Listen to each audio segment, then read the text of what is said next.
Episode number 410.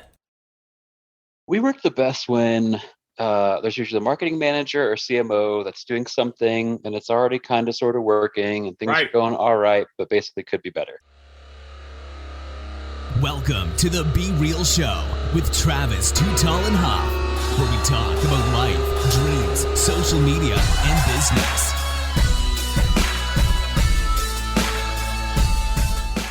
Well, hello and welcome to the Be Real Show with Travis Too Tall and Huff. Folks, you know your boy is always fired up, ready to bring you a little fuego in your days, nights, weekends, or whenever you are listening to the show today.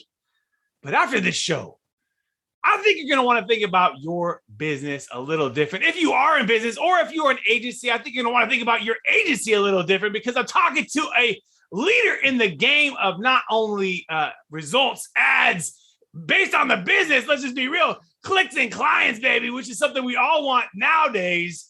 But you've done it in many ways, sir, with your experience, Mr. Paul Rakovich. Paul, are you ready to be real?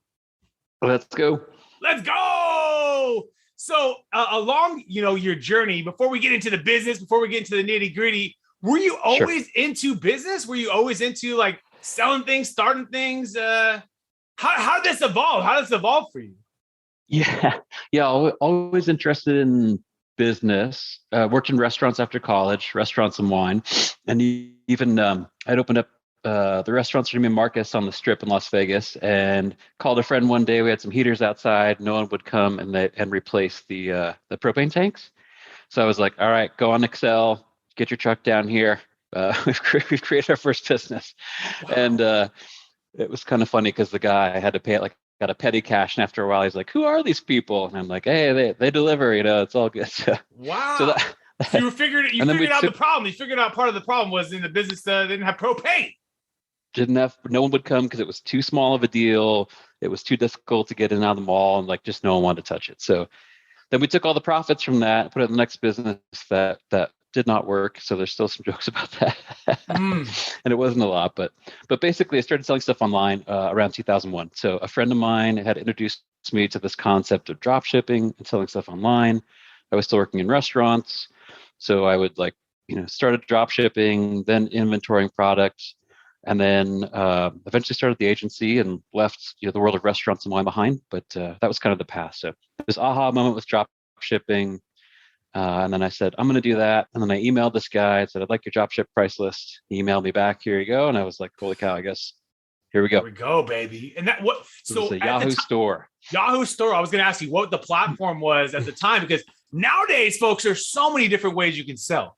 We can talk about traditional ways, your eBays, your Amazons, but now even Paul, I'm sure you maybe have heard about it, but even stuff like Whatnot, Network, are live selling apps where people are basically, you have a show, you pop up, you start selling live. People all over the globe are buying stuff from you live. And this is huge, obviously, in some other countries, like in Asian countries, et cetera. People are live shopping, no big deal.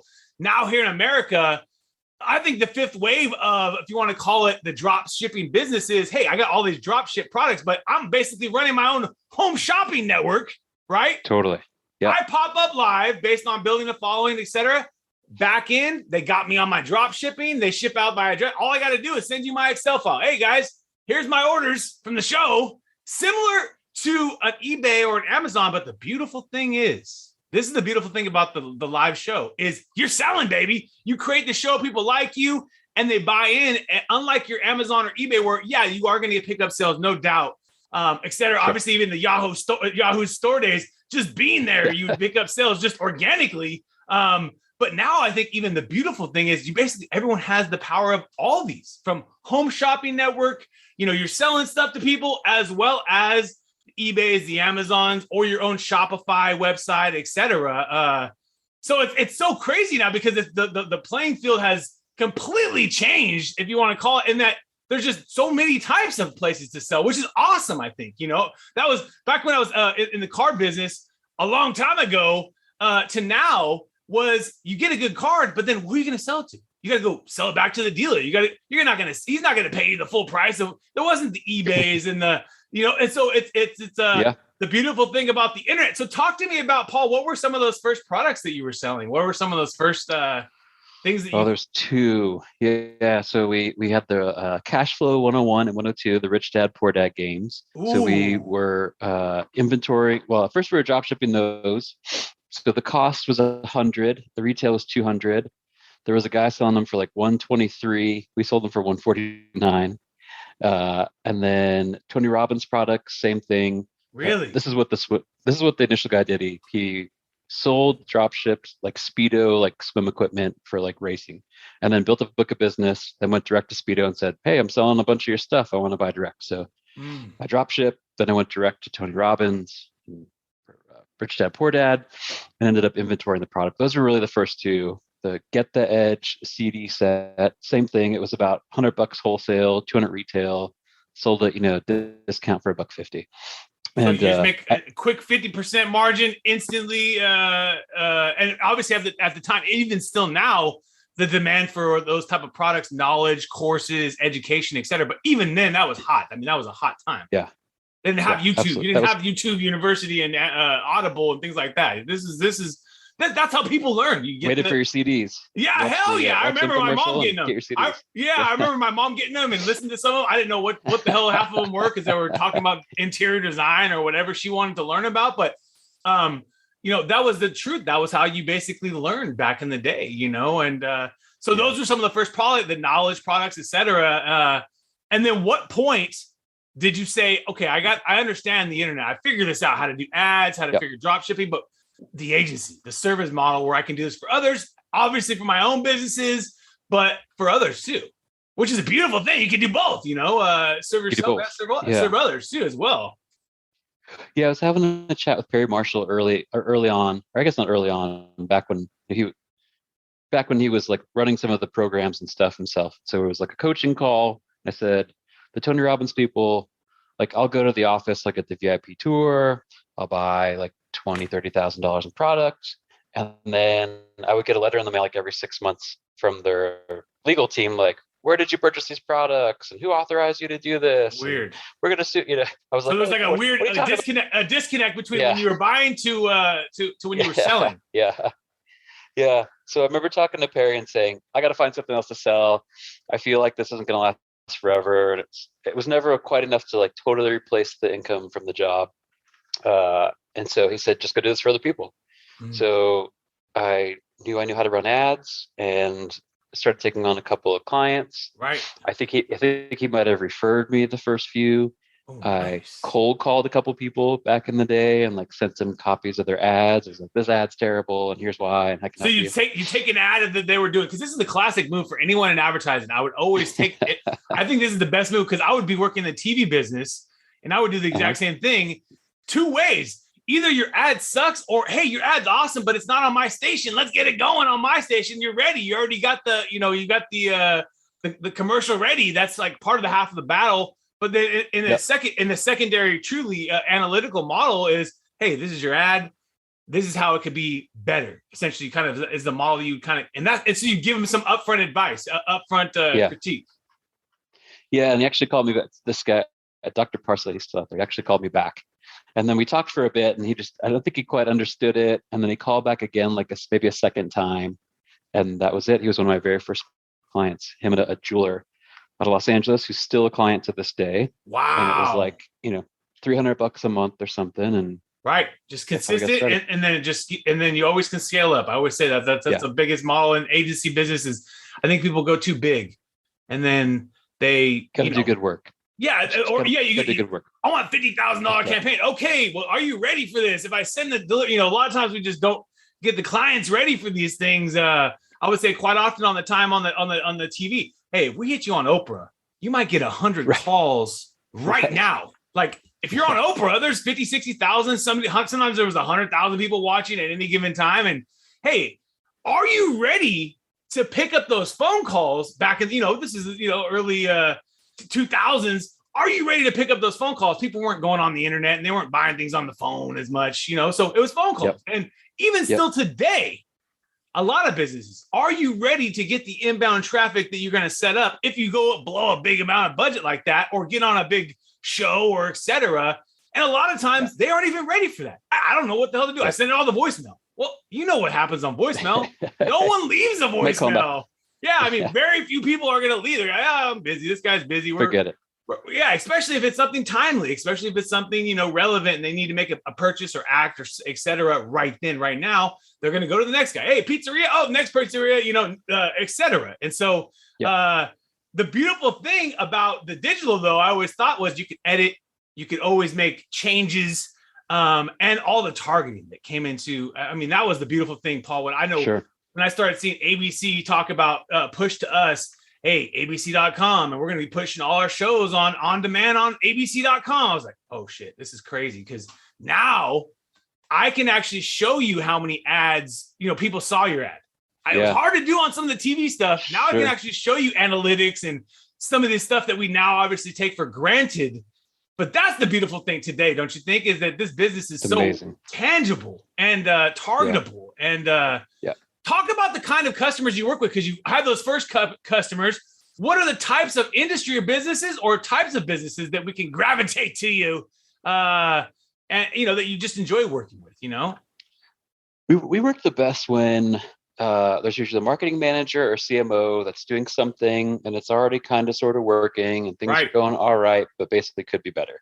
Like they either have raised some funds and all of a sudden it's like, hey, oh, by the way, you got to double the lead count, now because we just raised a bunch of dough. Got you. Or pressure of like, hey, we want to grow, things are going all right, but we don't necessarily know the intricacies of TikTok, or we think our Facebook ads could be a little better.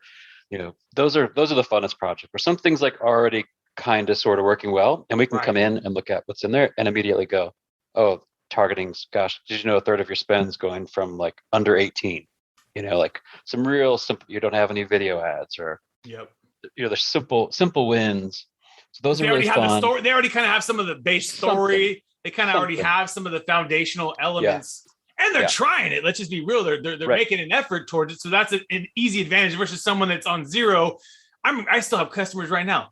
They still have not gone on digital, and they're big. I mean, we're talking very large industry customers. They haven't even embraced it still. And that's because a lot of times they're so damn busy with the pockets being full with money that they don't need it. But they're also not thinking, hey, a lot of businesses were flush with money. Sears, Blockbuster, and many others we can talk about that were flush with money. And if you don't embrace the future, you just don't know. It might sound good today. You're busy as heck. But what if that changes? And I think if you don't embrace digital in today, 2022, you are missing the ball in the ability to target, in the ability to run a scalable budget, with $100 a day or with $10 a day or with $1,000 a day, or depending on the size of the business, you can actually run a very targeted budget. I remember when I was first seeing some ad stuff back in the day on magazine ads. It was $500,000 for a Cosmo run. Dude, 500 G's and you just get one page? For what? Yeah. What? Oof. Yeah. No, like, who saw this? Where did it go? Number. Nothing, brother. Yeah, like no retargeting capabilities on your ads. You know what I mean? Like none of this thing. Right. Obviously, today, many people take for granted, but then time and time again, you'll see still, Paul, like you said, is someone that's running budgets and they still don't have the right targeting. There's still some inefficiency. And that's because the truth is we don't know it all. Especially if you're a business or and that's the expertise part of having someone, come in that knows a little more than you, that has seen a few things, that has been in different verticals, and it can easily help you, like I said, scale, be more efficient, less waste of the budget is a big part of digital. I find time and time again, dude, even agencies, when I'm helping agencies, they got, there's a lot of turnover. They got the new girl running the ads. She doesn't know. Right. She's running $50,000 in ads. She's running, whatever, let's go. She doesn't know. And then 60 days later, there might be a new person running those ads. So, and I see on the other side as a partner working with them too, and just being like, trying to figure it out. And obviously having to work with a new person every 60 to 90 days. And it happens in every aspect of business. But the interesting part of this business is that it's always adapting. It's always changing. It's always keeping us on our feet, and it's always going to be that way, whether it's on the client side, the platform side, 2 years ago, 3 years ago, we could do some crazy things on Facebook targeting. I can target down to demographic targeting. Let's get into your personal income. Let's go. Who wanna? You can't do most of those things. You didn't even need to target, right? You just placed the pixel and you said do this, and you set a broad audience. They would just go bonkers. Right. That's basically dirt cheap traffic, and they would just do it would do all the crazy stuff. Right. It would do a lot of the work for you. And now, as if companies getting hot water, if data, blah, blah, blah, etc., we have to transform. We can't do those things that we used to be able to do. But you still have so many other benefits. And let's just be real. Knock on 2023, 2024, many more things down the road there. With got to be a good marketer. Yeah. That's still the big. You got to go back to the basics. What's the offer? Who are we targeting? What's important? What are we saying? Why are we saying it? We were looking at a creative the other day, and I interviewed a creative director a long time ago, and we were sitting in my office back when I had the office, and he's like, my thought is a creative, someone has it sitting on a table. I walk by the table. Can you get it in that instant? Right. And so we're looking at this ad with like this kind of logo thing. It's like, well, what the hell is this, right? Like, it's still the same principle. Is this a golf course? Is this a vacation for golf? Is this golf equipment? Is this like, and so the team had to go back and re-strategize and reconcept, like, it's still the same thing. It's someone, you get a second maybe to flip through it.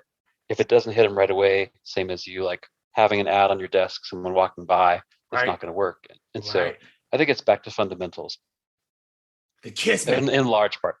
And execution. Yeah, there's a strategy part of that, right? Which is like, let's have an ad that someone gets if they walk by it. And then there's the execution side of it, like you're mentioning with these people coming in, or new people, or maybe not having an expert doing it, and not executing it properly, and then coming back and going like, well, Facebook sucks, or Facebook doesn't work, or Google doesn't work, or this doesn't work for me.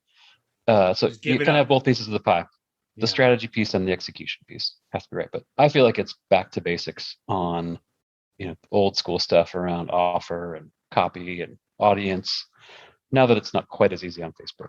Yes. And the biggest thing is it's all pretty dang cheap, guys and gals, to do an ad campaign. Just test. I always had to test some stuff out many years ago. Yeah, they said everything in marketing needs a test. And I thought, you know what? That is the truest thing you can ever do, because even if I have the best ad in my eyes, got the perfect motion picture, TV 30-second ad, got it lined up in the Super Bowl in the right places. Hey, we don't know until that thing runs. We don't never know. We don't know. Never know. You can hope to God you hit it right and you did your right the darnest. But I always say you're going to learn from the ad. You're going to learn from the results. You're going to learn from it, and that's why I always like to remind people that are thinking about doing more in marketing and stuff like that, which is right now more relevant than ever. Is just make sure you test. You don't go all in and then say it sucks. Like you said, I spent 10 grand on Facebook ads. It sucks. Dude, doesn't work. Spend $100, figure it out. If no one's interacting with the ad, try some other ads with another $100, a new offer, a new something, a different, something different. And then you're going to find that spot where it hits. And then you can ramp up the budget on it, But the most important thing, even in TV, is to be consistent. I mean, time and time again, there's a television commercial that runs. We always joke about it, and it runs in the late night, Jimmy Kimmel hours, Nightline hours, right? The cheap time on TV. It's a cheap time. It's 11 to 2, but the dude's been running the same ad since 1990. Same ad, baby. Crappy ad. Works. Yeah. Sells mobile homes, baby. Same ad. Hey. It doesn't matter. And you forget that it's just the consistency of he's on every single night, every single day, no matter what. And then he doesn't care if the ad looks like it's been in the 60s and it ran in the 90s. You know what I mean? It literally doesn't matter. And that ad always probably do worse if you updated it. Right. It's always a reminder that it's just a matter of that he never gave up. Like he's just always in that time slot. He spends his whatever the cheap amount of money. He doesn't stop though. Like the podcast, I always say, like anything you're doing, you just don't stop recording. You just don't don't forget the momentum's going. And what happens? What happens? It's just you have success, like anything, like the snowball, baby, the Warren Buffett model. Now, my man, we're about to take you into your mind though, because I love this talk. I love this insight. Are you ready for our top 10? Let's go. He gave me the wink, baby. He said, we're ready. We're ready. Apple or Android? Apple. Apple. Netflix or YouTube? Ooh, Netflix still. Netflix. They got a lot of good content on Netflix these days. Instagram or Facebook? Facebook. I'm old. Facebook. and Facebook owns them all. Let's just be real. They'd own them all if we could. Same. Could. Chicken or steak? Thinking about a good meal. Steak.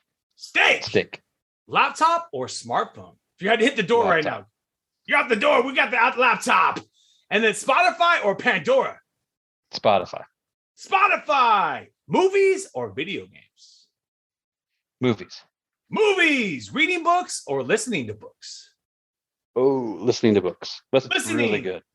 Do you do Audible or Audible? Let's go. I have a subscription that's so old. It's like an old school login, and I forgot what the count was, but it was something like outrageous. Oh, with like your credits? Your credits are building up.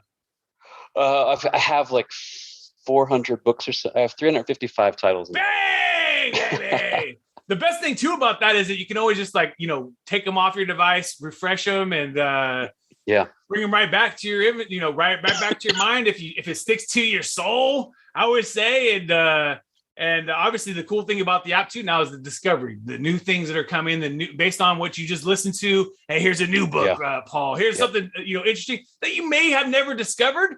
And I always like finding some of those ones too, because then they just opened your mind to something different you didn't think about, that you were favorite to based on the author or things like that. And you kind of let the algorithm, if you want to call it, like on YouTube, give you the next video. Let's go. Let's take me on the adventure, baby. Spotify, right? Right. Discover Weekly. Discover Weekly is legit, baby. That's one of my favorites. Discover Weekly, baby. The OG Discover. Oh man, that brings me back to the beginning when I was like, this is crazy. Discover Weekly is nuts. How do they know? This algorithm's crazy. Yeah. Stocks or real estate if you're thinking about diversifying the portfolio? Oh, real estate. Oceans or lakes if you're thinking about a vacation? Oceans. What ocean are you going to go on right now? If you could hop on a plane, we're out. You're on vacation mode today, buddy. Ooh, I go see my sister-in-law in St. John. Ooh, beautiful. My brother's flying JetBlue. They fly out to the Caribbean. He says that water is just incredible. Just flying out over the water. Amazing, baby. We don't have that beautiful blue water out here in Cali, but our water's different. It's beautiful too, but it's not exactly the same. It's a little bit more sandy, if you want to call it that. When you're waking up in your morning, Paul, you're getting ready, pumped, energized, ready for the day. Why do you love being you? Oh, man, that's a good question. I like learning a lot. I was just at a conference this morning and watched this guy speak, and it was awesome. Like, just fantastic message and great aha moments and amazing story, and that never gets old. Do you prefer learning stuff in the industry specifically, or other stuff? Other stuff, yeah. Other stuff. What's your favorite other stuff? I think it's related, right? I think it's related, but yeah, I think the whole I think psychedelics are super interesting. I think that whole study is fascinating. The science behind it's fascinating. Oh yeah. The history about it's fascinating. So absolutely, I've dove fairly deep into that world recently. So we're gonna. It's awesome. Was it where they take the poison off the toad, and we're gonna do a little what's it called? Some buff. Yay! Let's go, baby. We're ready. we're talking to the gods, baby. We're ready, baby. We're ready. The universe is full of love, and that's what I think it is. We forget that quite often. We get caught up in our teams, our politics, our sides, our point of views, and we forget that it's a circle of love, and we are not going to live out beyond the time that we're given. And so we remind ourselves. No one's getting out alive, right? My wife tells me that all the time when I'm getting too damn serious. You're not getting out of here alive. You need to lighten up, big dog. Because it's true. I mean, it's so true. Even though we get caught up in stress and we get caught up in pressures and clients and meetings and agendas and work and blah, blah, blah. I got eBay business, 100,000 cars selling, blah, blah, blah, whatever.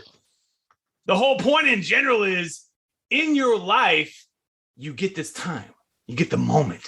Like the moments we have right here on the Be Real Show. You get to capture, enjoy, express. I'm always grateful too, Paul, because I just get to meet new people. I get to take a different point of view, have a quick conversation at scale. we record it and we're done, baby. You know, you don't got to fly to me. I don't got to fly to you. And then the beautiful thing is we capture a little piece of magic that gets to stay out through time beyond us. If our families keep the hosting fees going, hint, hint. You know, as long as the hosting fees are going, we're gonna be going forever. And so, leave it in your will. Yeah, put it in the will, baby. You know, the Be Real Show forever. Put it to my last dollar. So a couple last things for you before we roll here, my man. Do you think you'll ever retire from the game of business, entrepreneurship, and agency? No. Keep us going till the end, baby. No, I don't know. I don't know anyone that's like really truly checked out and just been done. They get bored. So absolutely. I feel like I've seen it enough around me to know that that's not that fantasy that most people have isn't what it's cracked up to be in reality. And that's more cool if you can do it, but right. It usually seems like it's more for really like vagabond lifestyle kind of people. Where you want to retire at 40 and just live out of suitcases and, you know, not live like the crazy lavish. You retire, but you're living out of a damn minivan or some shit. You know what I mean? It's not exactly the retirement we all want, but cans of tuna. But you can kind of do it. Yeah, I mean, you really can do it. Right. Or on the other side, you've been working your ass off for 40 years in a corporate job. You don't have the time and availability that you have like what you can and create in entrepreneurship. And then you just say, okay, I'm ready. And I get it. I get on that side. Yeah. But I think for entrepreneurship, you're absolutely right. Even some very successful entrepreneurs I've had on the show that say they cashed out paid their investors hundreds of millions of dollars, and they were sitting on a golf course, sipping martinis all day. And they just bored as shit. Like you said, after a year or two of that, back on, let's go. Let's find something else to do, you know, and even, you know, obviously taking the money that they had in that business and putting it back into the next one. And so I think it's right. It's in our soul. It's in our body type. And you can always do a little less, but I always like to remind people we're retired every day, baby. I would say every day is Friday. I wear the Hawaiian shirt, live a little bit of your retirement today, do a little bit of the things you always dreamed of. Because totally agree. When you're 40, I'm 40. When you're 60, it's going to be a lot harder. When you're 80, it's going to be harder. So do it today. Do you have a routine or how you get your day going? Is there a practice to your day? Yeah. So every morning, get up, meditate, then it's kids, get the kids ready, get them out, get them to school. Nice. And then work starts at our daily stand up at 8:45. And that's like the signifying thing through COVID that really kept us like, all right, I am quote unquote at work. The work day has started. I am quote unquote working. Right. Even if you don't take the gym shorts off, right? But it's like I'm working. And so mindset. That's probably the biggest part of the routine. And seeing people, even though it's on Zoom, but seeing people every morning and having that routine, 8:45, it's like, all right, the day has begun. Totally. Absolutely. I mean, and the beautiful thing is it just all allows everyone flexibility. So I know a few of my buddies we had on the show too recently, dude would be like always the longest person working at his real estate firm, 13-hour days, had built a lot of success for himself, always believed in that, just last person to turn off the lights and just, and always put it out there. And I always loved that about him. But then he said, hey, when COVID hit, I realized I'm missing a lot of my life, and I could do a lot of this stuff right here from my house, from my beautiful laptop, and everyone's happy. We're all working from home, and skip that big ass office that was costing me thousands of dollars every month that no one wanted to be at anyways. And so I agree that there's a piece to that, but then I think there's a piece that you have to create that discipline and find that structure and balance. And it's not for everybody, but if you embrace it, woo, it's beautiful, baby. It's beautiful. You could be on a beach, you could be anywhere, and you could be working and creating that same discipline, same discipline with your smartphone devices, with these incredible tools and powers of software we have today. Nothing's stopping you. So the kids first. How many kids do you have, by the way, too? 3.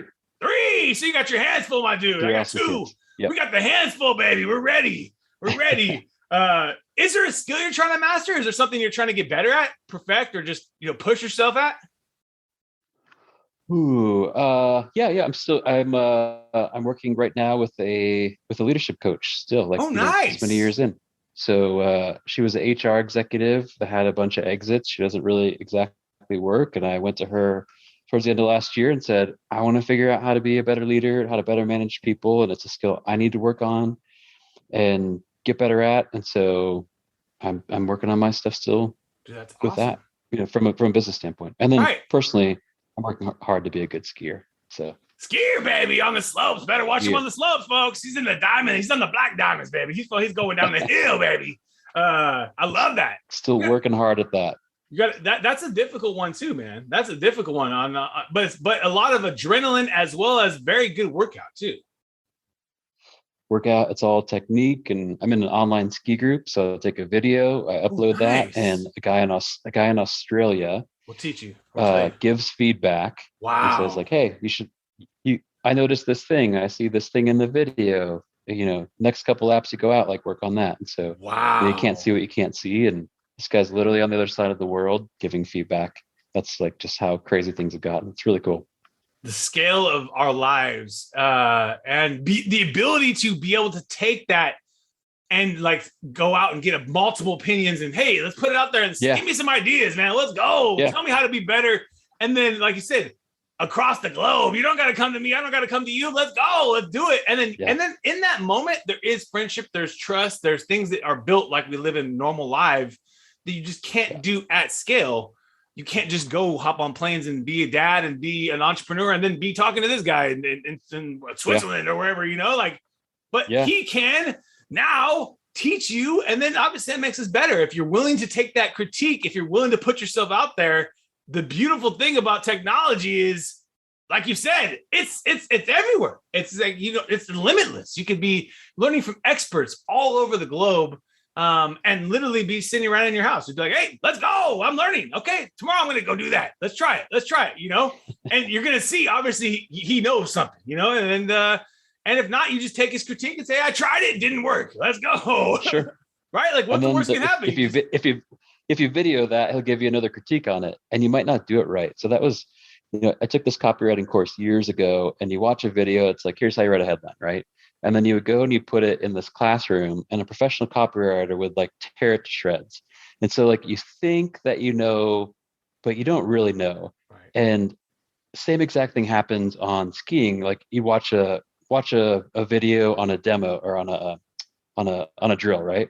So it's like, all right, I watched the demo, I understand the drill, I'm out there doing the drill. Right. But you record it and you send it in, and it's like, you kind of don't got it yet, like here's something to work on. Hey, you probably didn't notice this, but there's this thing. And so it's always stuck to me, like you can't see what you can't see. And just watching something, thinking that you got it, does not at all mean that you got it. But we would, I can't tell you how many times I watched this copywriting thing and I'd be like, all right, hooks, I got it. I understand it. Okay, here's the deal. And then I do the homework, and they would just trash it. Like, this is terrible. Right. And it was like, okay, I could see, and I would improve, but that feeling of watching something and feeling like, oh, I got it. It just doesn't translate the same in real life as my experience, whether or not that's skiing or copywriting. And it's just been a fascinating experience for me. And I think 99% of people are afraid to take that video. They're afraid to take the critique, take the lesson. And that's how the 1%, or we want to call it 10%, actually get better. And actually, if you want to call it hold assets and hold the expertise and the wisdom, because they're constantly in that state of learning, in that state of uncomfortability, and being willing to take the critique and say, put it out there. Stuck a little bit on this. That's all right. T-Hub, you can be a little bit better podcaster. Let's go a little bit here. I'm sure if Joe Rogan hopped on, you could tell T-Hub a few things. The point is, in general, we can all learn a little bit more, and no one's perfect. And so it's just a good point. And the ability to do that can only help you get better. It can only help you get better. And on both sides, he probably has fun doing that for you too. So it's a win-win. Awesome. It's a win-win. Is there a favorite app or tool that you enjoy using in your business? Oh, favorite app or tool. Let me look at my phone, see if anything sticks out. I love getting rid of Slack. So instead of saying like something is awesome, I'm going to say get rid of Slack. There we go. Like a delete. A delete slap option. No notification slap option. It just takes you out of the moment. It's too hard to keep track of stuff. We got rid of Slack about a year ago, and I love it. And I know it's always so based prevalent. on it seems like it's based on the person, the owner of the business, as well as also the people. Some people love it, or some people, or you're absolutely right. It's like it's just too much. people are using it for like its chat line. And at the end of the day, I love it, but I also really actually like the efficiency of emails or some other types of management tools that you basically don't have the notifications. You can check it when you want, get things done, and then you don't have to feel like it's constantly in live. One of the negatives about Messenger too is when you get customers and they want to be, then they're friends with you on Messenger, is that they can use Messenger the same way. Like, hey, you're sending me shit here now. Hey, okay. What the hell? With this campaign. Right. Today. Right. Yeah. It's very interesting. Like how Messenger is kind of the same thing as Slack in that it's kind of interruptive and it's kind of 100%. Not on my time is the point. And also obviously we can change the notifications on our phone, etc. We know that, but the beautiful thing about Slack is when you need it, it's there for you too. And that light, obviously the urgency of it. So people pick up the phone. That's what I was saying. Text me. If it's that urgent, text me, call me, leave me a voicemail, tell me, hey, T-Hub, this ad, needs to be deleted, edited, blah, blah, blah. Call me back. yeah, absolutely. But the worst thing I hate is when someone sends me 15 emails, though. I'm like, dude, if I didn't answer your first one, I'm good about getting back to you. But like, if I didn't get you on the first one, what the F is 7 fucking emails later? And do I want to cancel your ass as a customer or what? Because it's like, dude, are you serious? I'm like, I'm with my family or whatever, or, et cetera. Because most of the time, if you get back to someone sends an email, hey, there's a proper time to get back to that. A little bit of time. But it's like the same thing again. Did you get this? Are you here? Dude, yes, I have a family. I have a life. I don't need to just be sitting on this damn email. And I don't bill you for these emails. It's just funny. It's just so funny. In general, it's a funny thing about our world. We're laughing about that, folks, because we know this the little intricacies of our business. Couple more last questions for you, my man, before we roll. Is if you could sit down and have a steak dinner with anyone in the world, who would you love to sit down with today? Oh man, that's a good one. Still alive? Doesn't matter. We've had all guests, actually. All guests. Family, friends, wives, really dead, alive. Elon Musk is one of the top ones, obviously, because very interesting gentleman. Yeah, I think that's the easy answer. That's an easy one. Yeah, he's quite fascinating, easy. Yeah. I mean, who wouldn't want to, right? Dude.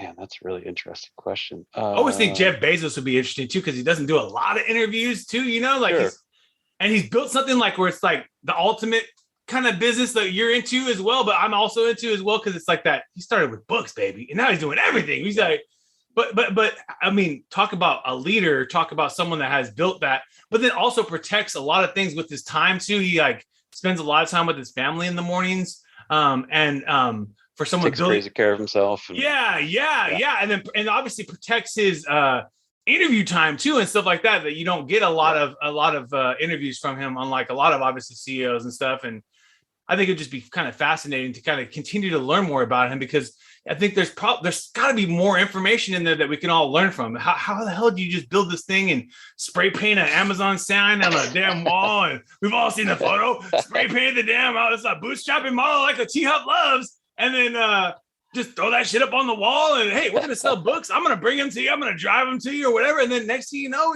you're Amazon, my wife orders freaking 3 packages a day from Amazon. I mean, I wanted a costume. Amazing. I want my daughter loves dress up costumes. All of a sudden, she hit the 3 mark. We bought her some princess dresses. Oh, cool. Yesterday. Frozen. Yeah, Frozen. Yeah, the Frozen and the Moana dresses and all that kind of fun stuff. And you finally started wanting to do that. So I popped up one. I was like, I'll go see what kind of stuff they have. I got them that same day. I mean, just think about it. You pop up, you order a couple things, cheaper than anywhere you can buy. Yeah. Cheaper than anywhere. Yeah. Cheaper than if I went to damn Target or Walmart. Obviously, your gas costs, your time, your convenience, etc. And then it comes to you that day. I mean, that is freaking insane when you really think about that infrastructure. When go back, take him to that day when he was, put that spray paint sign up. Did you think that you were going to be able to deliver Disney costumes to people in an hour, in like a few hours from when they ordered it? I mean, that's the interesting part of obviously a fascinating mind of a business owner. I mean, obviously a fascinating mind of a leader too. I mean, how you got the right people on board? You got the, it wasn't all Teams, just you. Team timing, a little bit of luck, a little bit of everything, right? I mean, I would like to, if I were to hang out with him, I'd like to hear like, okay, so what's the crappy part, right? Or what sucks, or what's the reality? So like, I've been in entrepreneur organization for about 10 years now, and I've just realized like no one has it figured out. No one's got the perfect idea. Everyone's struggling with something. Everyone's worried about something. Something's changing, shifting. And so I think it's cool to like admire Elon and these guys, but I'd like to hear the true story. Like, okay, so like what's the real deal here? I think that'd be interesting. Getting your shit hacked. That would be what they're constantly probably worried about. Well, didn't Saudi Prince guy through WhatsApp, right? I mean, that's what you got to worry about, right? Like shit like that. And there's some new stuff out there. They don't even have to get anything. You don't have to. They don't. Some of the new hack stuff is they just get your shit. Like they don't need anything. They just take. You don't have to click on. Wow. No clicks. Yeah, amazing. The no click shit. And that's scarier because before you could just like, don't click that, don't, put that shit to spam. This looks weird. They're going to give me $1 million, or even now more legitly, they'll send you you need to change your Facebook settings, or, they'll send you stuff that looks pretty damn, legit. Right. But then if you look up in the email, it's some weird, fb.com/blah, blah, blah. And you can kind of sniff these things out. Some of this new stuff is scarier because it's like no click. It's no click. Yeah. Wow. Very crazy. Wow. So that's why two factor is very important across the board. Instagram found this out because people were basically got hacked on Instagram, and then their accounts would send just like an image, and then all of a sudden that person's accounts got, something interesting with two factor, and how they were able to do this is this new technology that they're figuring out. But two factor on everything if you can, folks, because it's like I said, you don't have to click anything anymore. It's very interesting. But the people on that level, can you imagine the people that are trying to get into your shit to figure out what's going on? I mean, if you're Elon or if you're someone that getting your stuff, insider secrets, government's trying to hack you, government. Everybody. Dude, everybody. Wackos. Right. Like, and there's people that are out there that can legitimately do it too. So, that's the crazy thing. And they're probably attempting it like constantly. So I would feel like that's probably like your data and like your normal things, like taking a shit and things like that, just don't get to do in public because, hey, Elon Musk can't just go take a shit anywhere. Like blah, blah, blah. There might be a microphone. Someone might be watching. What are you doing in there? That's the kind of celebrity, thing that celebrities always kind of get caught up in, is that you just don't get that normal life, that you get to go take your kids to the park and there's not a million people trying to get, and then obviously the business side, trying to get a hold of your money, blah, blah, blah. I'm sure there's a lot, but the interesting thing about life is we all are humans. They all are going to wipe their butts today. We're all going to flush the toilet, hopefully. And, most importantly is that, we all are kind of breathing the same air, living the same life in this same time era. And the beautiful thing is that we get to capture it and we kind of get to bottle it. That's what I always love about the podcast interview format, in that it's a moment in time, bottle it, and then we're moving, baby. Constantly changing, constantly evolving, constantly growing. Is there a book in your life, in your library at Audible, that you either reread or kind of just sticks to your soul? You just feel like, I love this one. It's hard to choose. 4,000 Weeks. 4,000 Weeks. Talk about that one. I've heard about that one a few times, but I have not read that one. 4,000 Weeks. 4,000 Weeks. Oliver Berkman's the author. I would say a couple of gists to it are, we can't have it all. You can have a couple things. This idea that like more is better, and more, like it's pretty corrosive. The better you are at email, right? The more you reply to clients, the productivity hack is like clear the inbox, right? Work through it. But the more you email people, the more they're going to email you back, and the more it's going to clutter the inbox further. Yep.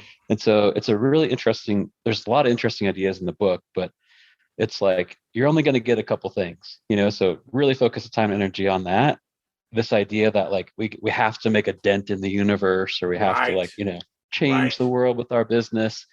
His take is like, no one really takes a dent in the universe. Like even the iPhone 200 years, like no one's going to give a shit. Yeah. So don't worry as much about this concept or idea of like, I got to make a dent or change the world. So yeah, I love the book. Since I'm an entrepreneur, I've got a couple of like fitness consultants that always message me on Facebook, like, I'm a fitness consultant for entrepreneurs, right? And this one guy's been messaging me for a while. He's a really nice guy, really interesting stuff. And he's like messaged me this morning and said, "You ready to like take it to the next level this summer?" And I thought about it. I'm like, I already got a personal trainer, also online.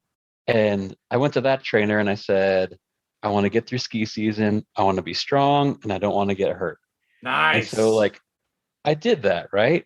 And it's like, what's more, right? Like, and why do I need more? And why do I have 5% to more have ripped more? or something. Right. Some little exactly. edge. Never have a carb again. Never eat a pizza. Don't touch ice cream. Would you like to optimize the exact time you eat the half slice of pizza that's most efficient? It's like, I don't need more, man. And so Oliver Berkman kind of hints at this idea of like, but it's interesting that that's the default too, right? Want to take it to the next level? Do you want your business to be better? Do you want to be in better shape? Do you want to have better sex? Do you want to have, Right. It's like, it's never enough. Yeah. Like it's never enough. And if you walk into like a cosmetic beautician, they're going to tell you everything that's fucked up with your face. The second they start working on your nose, they're going to start working on your boobs. The second they're working on your boobs, hey, your ass looks a little bit small. We need to take some shit out of your ass and put it in your nose and put it in your ass and then stick it back in your nose again and then stick it back up your ass again. No, it's just it's like it's constantly, it's something that like it's exists, but then I think that's the part where being a salesperson or being a strong soul confident, you have to like know what's right for you. You have to like, okay, like this feels right. Okay, cool. Yeah. Okay, maybe this person does make sense. Okay, cool. I'm gonna give him a shot. Right, yeah. All right, cool. Like I appreciate the outreach. Let's try it. But if it's like, it just like sometimes half the time it's like the first time they ever talk to you, they're telling you everything and rolling out everything to you, whether that's on LinkedIn or a DM on Instagram or wherever. And it's like, dude, get a chance to know me first, because there's like already people that like I already know that I could give my business to that I haven't. And there's probably, they're probably first in line, and so like earn your spot in line, like, and that's just like anything, even my podcast, people constantly are like, hey, I want to be on the show. Like, I want to be on the show. Hey, you know what? I want you to be on the show too. We're booking in September right now. If you can't wait till September, I hope if you want to come on faster, we have a few like little packages you can get on faster. You don't want to do that? I don't know what to say. Like, this is my time. This is my life. Like you said, I built this shit. You did, and you want to come on here and just leverage my shit to hop on and pop up your book? Do you want to sell tomorrow? Hey, I gotta sell a book tomorrow. Can I be on your show and publish it tomorrow? Yeah, here's a $500 million. You have $500 million? Okay, you don't? Okay, great. Have a great day. I don't know what else to say. And that's just the thing about this life is that, like you said, you can't say yes to everything. You can't do everything. And more doesn't have to be. Yeah, like the thing about the show is like, I would love to say yes to everybody and I would love to book my damn time to the moon, but I got kids I got to watch. I got a life, entrepreneurship, business. And I do the show out of a passion. And because I feel like it's a little piece of good to the world, not that I'm really trying to change the world, but that I hope that someone gets anything from it. And that it's fun. It's a fun way for me to learn, build, and let's just be transparent. Have some friendship at scale, meet new people at scale that I would never bump into, and learn quite a bit. I always take notes, learn from my guests along the journey, my dude. So I just appreciate you. I appreciate your soul, your energy, your passion. You're a great dad. I know that's not easy. I know being an entrepreneur is not easy. But I always wish a ton of abundance on my guests. I always wish and remind our guests that, dude, the world is full of abundance and everything we want and wish is out there.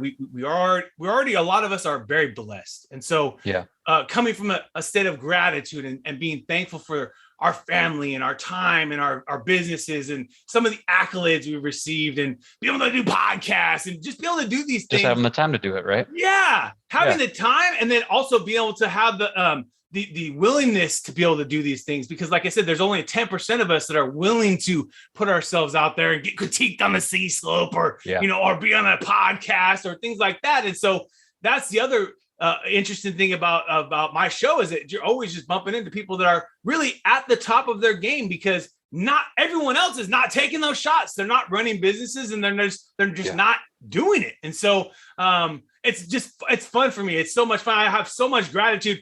Can I also drive our listeners for you, my dude, to the business? Because I love you guys' website. Sure.